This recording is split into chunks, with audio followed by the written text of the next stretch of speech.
Alright, y'all, I'm about to give y'all a couple tips to save money because it's truly and honestly not as hard as you think. I need y'all to understand, man. I made a point in one of my older videos, man. I said money isn't elusive. It's not. It's not no big mystery. It's not no mystique around it. Like, take all of the question marks around saving money off of it. It's simple inputs and simple daily actions and a little bit of discipline that you could do every single day. And you could put yourself in a completely different financial position. Hear me again. There's no mystique. There's no mystery on making money, you guys. Take all of the question marks off of it.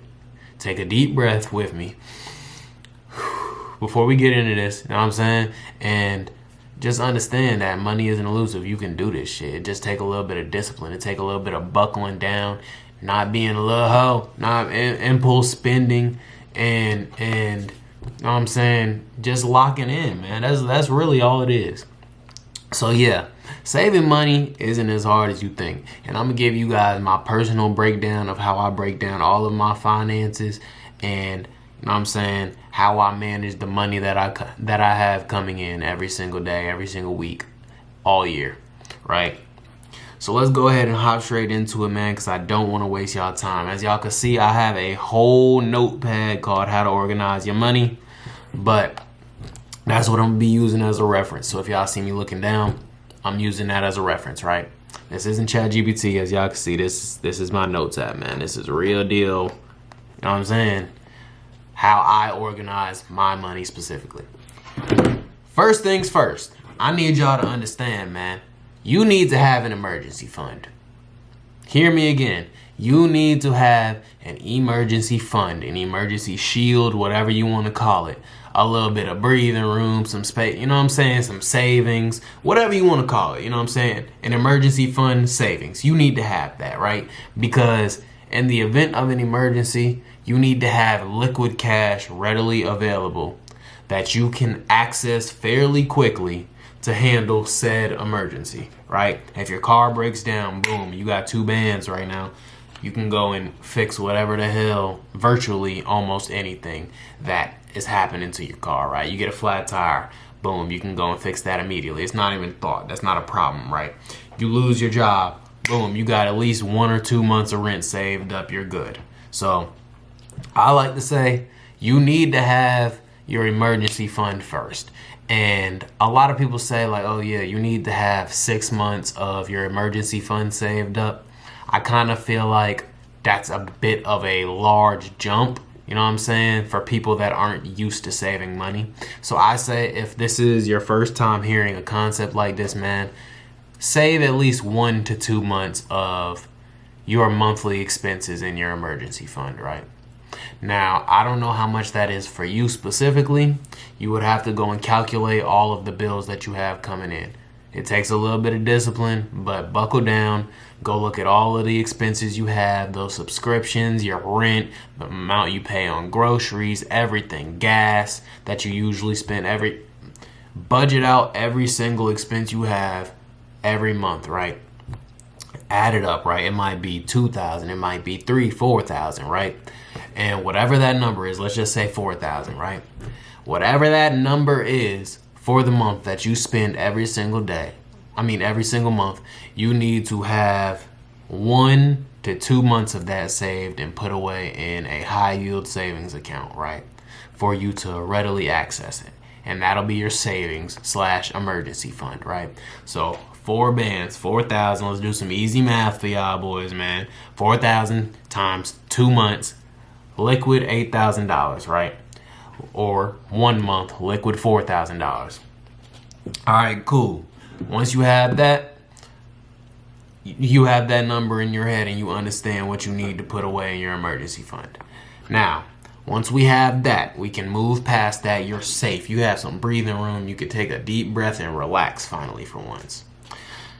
After that, right? Well, actually, before we go past that, let me show you exactly how to split it up while you're saving to get to that emergency fund target, whatever that may be for you. It may be 2,000, 3,000, 4,000, 8,000. I don't know, whatever it is. 1 to 2 months, right? I split it up. I call this the emergency fund split, right? You need to get very aggressive with this shit. 55% to your savings. I know that sounds crazy, but this is literally temporary. It's literally for a couple of months, maybe up to a year, right? You need to be extremely disciplined until that emergency fund is filled out. 55% of all money coming in, every single dollar, every single penny, nigga, need to go into that damn savings account. High yield savings account, so it's making you money while you sleep.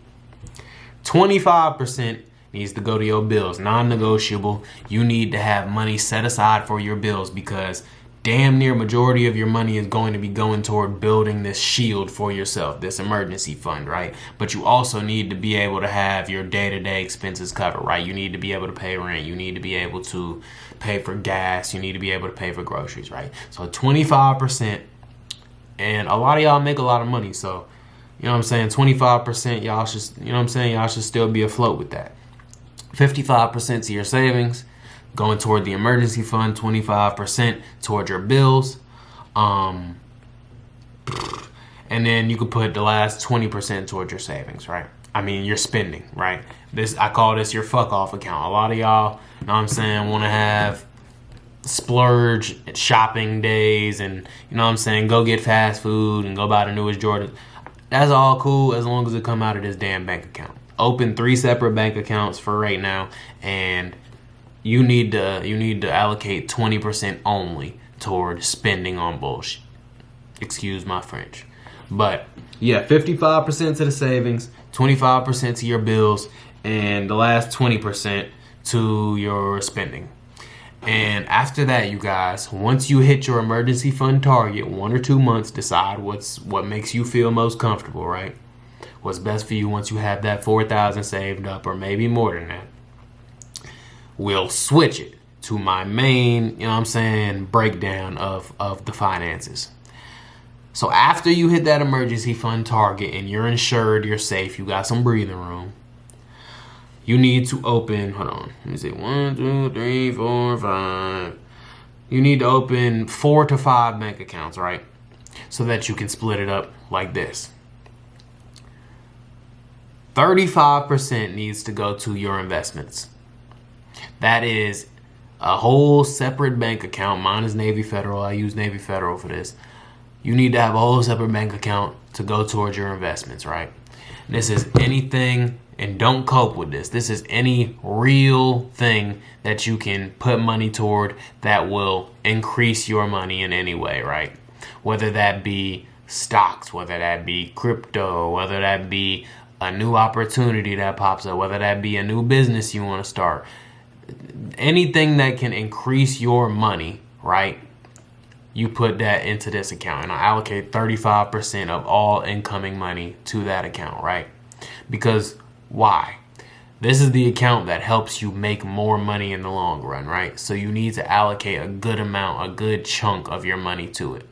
Mind you, remember I said this is separate from your emergency fund saving. You save your emergency fund first with the percentages I told you earlier, and then you move on and you switch your percentages up. Now we're doing this. Okay, boom. 35% to an investment account. 25% to your bills, right? 25% to your bills. That's non-negotiable. That's basically the same exact thing as, you know what I'm saying, the percentages we had earlier. Just keep your bills at 25%. You should be able to manage and survive off of that. That's a whole separate bank account. One bank account for your investments, 35%. Second bank account you need to have, whole separate bank for your bills, right? Only spend on recurring bills, right? Things that you're going to need to get every single day, every single week, every single month. Rent, groceries, gas, you know what I'm saying, that type of stuff. Don't bullshit yourself either, you guys. Only spend out of the right account. After that, we got another 25% towards your savings. You already built your emergency fund. Okay, cool. It was at 55%. It was extremely, extremely, extremely aggressive before. We're going to drop that down, right? We're going to drop that down now to 25%. And I want you guys to keep contributing to that emergency fund so that it's not just sitting there with that little $4,000, that 1 month of expenses that you put away. You know what I'm saying? That's cool. It gives you breathing room, but it also needs to keep increasing, right? It needs to keep increasing. So let me go over it again. One account, 35% of your money, all money coming in, investment account, right? For increasing your money. Next, 25% for your bills and expenses. A third account for your savings. That's the emergency fund account you already have. Drop it to 25%. After that, we have 15%, right? Well, you can decide how you want to split up this 15%, right? I have 10%. If you guys want to do 15, you can and skip this last account, but I personally do 10% spending because I don't feel like I need to spend more than 10% of my income on BS. That's just literally blowing money to me. It's a waste. You can manage just fine with 10% of your income being spent on fun shit. That's what? Dates, whatever. If you want to take your girl out on a date, if you want to go and buy the newest Jordans, if you want to buy clothes, you better stay down. 10% of all money goes into that account. Let it stack up and then go buy what you want. Only using that account. I don't care if you want to go to the strip club and throw all the damn money, nigga. That's more power to you. But as long as it's coming out of this account. I personally allocate only 10% to my spending account. You can do the whole last 15% if you want to, if you feel so inclined. But I do 10% to my spending account, and then I allocate 5% to tax/other, right? Because, you know what I'm saying, we all have people that are going to come and ask us for money, like, yo, can I borrow this? Can I borrow that? Yo, can you help me out with this? Or if you just want to be a nice person, like, you know what I'm saying, you want to do this, you want to do that for somebody, that last 5% could come out of your extra account. It could come out of taxes, whatever, right? I don't give a damn if you want to donate to charity, you know what I'm saying? Or if you just want to keep it for your taxes and just have a little extra money put away to the side. Or you could have that 5% in cash, you know what I'm saying? It's up to you. Or like I said, you don't even have to have this last account. You could just have 15%, which I'm sure a lot of y'all might decide to do. You could just choose to have the entire 15% be spending, right? But yeah, that's how I break down all of my money, you guys. And I guarantee you that if you do that, you will be on top of your finances. You will see huge progress and you will thank me later. You know what I'm saying? So let me go through that again, man. I think it's a total of 1, 2, 3, 4, 5 accounts for me. It could be 4 or 5 for you, depending on how you want to allocate those last two. But we have, start with the emergency fund. Build up your emergency fund, 1 to 2 months of, you know what I'm saying, emergency fund as a shield, you know what I'm saying, in your savings, so that you're protected against all emergencies that could pop up. When you're doing that, 55% aggressive saving, 55% to that emergency fund/savings, 25% to the bills, and 20% to your spending account, right? After your emergency fund is built out, we drop down the percentages and we switch to the other plan, right? We go 35% towards your investments, 25% toward bills, another 25% still going to the emergency fund, you know what I'm saying, so it can keep building, 10% toward spending, and 5% toward tax, or you can just do 15% for your spending, right? It's all up to you guys on how you want to allocate it, you know what I'm saying? You could put that last 5% in an investment account. You could invest that last 5% into like stocks or Robinhood, Roth IRA, something like that, right? When I say investments in your investment account, I really mean active investments. Like, you know what I'm saying? Something you can tangibly put money into right now and see a return quickly. When I think Roth IRA and things like that, I typically think like, oh yeah, that's my retirement account. I just want to let that invest and sit, right? But like I said, everyone is different, man. As long as you're using the bare bones of this method, you should be fine. One last time, build up your emergency fund, 55% toward the emergency fund at first, 25% toward your bills, 20% towards spending. After you build up 1 to 2 months in that emergency fund, You switch to this method, which is 35% to your investment account, 25% to your bills/expenses, 25% to your savings, and 10 to 15% to your spending/tax/whatever else you want to allocate that last amount to. I hope y'all enjoyed this video, man. I guarantee you, if you do this and you run this playbook for a year, 2 years, 3 years, even the rest of your life, man, you're going to see significant progress. And yeah, I'm gonna see y'all boys in the next one. Hope y'all enjoy it.